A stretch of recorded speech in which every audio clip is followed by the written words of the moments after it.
بسم اللہ الرحمن الرحیم۔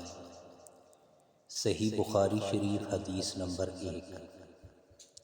حضرت عمر بن خطاب رضی اللہ تعالی عنہ نے فرمایا کہ میں نے جناب رسول اللہ صلی اللہ علیہ وآلہ وسلم سے سنا، آپ صلی اللہ علیہ وآلہ وسلم فرما رہے تھے کہ تمام اعمال کا دار و مدار نیت پر ہے، اور ہر عمل کا نتیجہ ہر انسان کو اس کی نیت کے مطابق ہی ملے گا۔